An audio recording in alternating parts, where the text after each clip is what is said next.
Hi, everybody. Rick Russo alongside former Daytona 500 champion and Knoxville native Trevor Bayne. That never gets old, does it? Daytona 500. Not yet. You can keep going if you want to. Won it in 2011. How about that? I'm still pinching myself for you. But the thing about that is, I'm sure you feel like a lot has changed since then with the sport of NASCAR. But Trevor, a lot has probably stayed. I mean, after all, it is still stock car racing, right? It is. I mean, they're still putting them on a racetrack and turning left mostly, but we do have some road courses on the schedule now. More of those are coming up. So, yeah, I still love NASCAR and being around the sport. Yeah, it's always exciting to watch and tune in, no doubt about that. Let's talk a little bit about yourself. Last year, the competition advisor for Legacy Motorclub, and you're helping this year several drivers prepare for the upcoming season, aren't you? I am, yeah. So last year I took on the role as a driver coach. There aren't many of those, believe it or not, within NASCAR. You know, you think about Tiger Woods having a golf coach.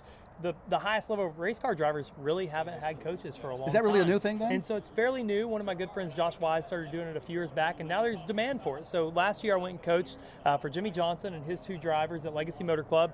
This year I'm taking on some younger guys in the Xfinity Series for Joe Gibbs and the Truck Series for Tricon Garage. So that's kind of my tiptoe into the coaching sphere of driving, and it's been a lot of fun. An exciting venture in our area is Flatrock Motorclub. That's right.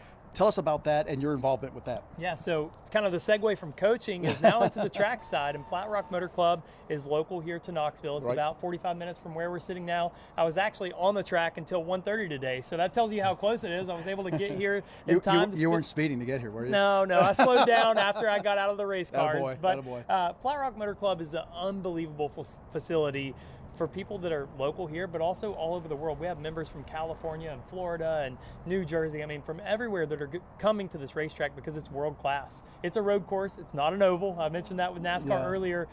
People are really getting behind road course racing. And did you enjoy it? I love it. Yeah. I mean, it's so much fun, and the types of cars we're driving. Sure. You know, people bring out their Corvettes or their Porsches or Ferraris, and like they're getting those on track. So the everyday race fan has the opportunity to go drive at this racetrack. There's amazing amenities there. A clubhouse is being built now, garage lofts. People are going to live on site. Unbelievable facility. And I was going to pick up on that.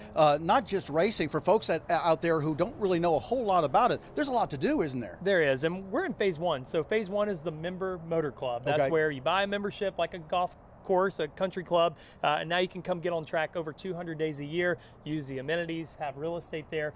Phase two is going to be a lot more public facing, so that's where we have competition. We have races, and we'll have an amphitheater for concerts. That'll be amazing. That's a little bit further down the road, 2 to 3 years, but our karting facility. So people love go-karts. I still love getting in a go-kart and having fun. You can come out and race with me. Yeah, even old man Rick loves go-karts. That's right. Yeah, so we're working on that now. Cool. Right off the interstate. Love it. There was a boat and RV center there that we purchased, and we're going to turn that into a full karting facility, outdoor world-class karting for everybody, not just our members. I love it. Check it out, folks, if you can. All right, now, so you're still doing some analyst stuff too, right, for NASCAR? I am. I'm trying to learn how to do this TV thing. Am I doing okay? I think you're doing great. Working on it? Okay. Let's switch seats. Yeah. I think you're doing great. Yeah. So, are you enjoying that aspect of it too? I am. It's, you know, getting to see the sport from all different sides is really interesting for me. When I was 18 years old or 20 when I won the 500, like, you're just focused on one aspect, and that's getting to the racetrack, going as fast as you can, executing on the track. But when you see all the parts of a sport that make it happen, you start to recognize what a pit road reporter does and the work they put into it to make the sport great.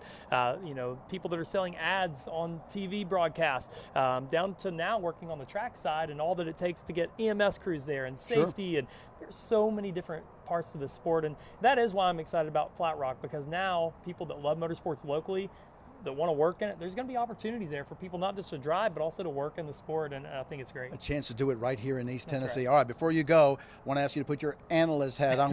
They're getting ready to rev it up for real here with the 500 coming up. What are you looking forward to and looking forward to seeing, whether it's cars, teams, or drivers, as we move into this 2025 season? Yeah, you know, the next gen car, obviously we've got 2-3 seasons on this car now, so there's a lot of finesse that's starting to happen. You're starting to see teams get ahead a little bit. You look at Penske and what they did in the playoffs at Phoenix, winning the championship of Logano. They've got a little bit of an edge at the end of the season, but Hendrick and what they've done in this car, incredible. So those teams are obviously leading the way. I'm a little biased because of my relationship to Legacy Motorclub. Last year was a really tough season for Legacy. First year at Toyota, they had this huge transition from Chevrolet with all their tools, and I mentioned the sim, how you use that. This year, I think they put a lot of the right people in place. Jimmy just announced that he's majority owner of that team. I think you'll see a big step in performance for that team. I don't know if it'll be at Daytona and Atlanta, some of those first tracks, but I think by race 5 or 6, when they get to COTA, you'll start to see some of those step-ups in performance. Looking forward to seeing it all unfold. Ladies and gentlemen, Daytona 500 champ and our friend Trevor Bayne. Man, all the best. Thanks, Rick. Moving forward to you. Appreciate it. You bet.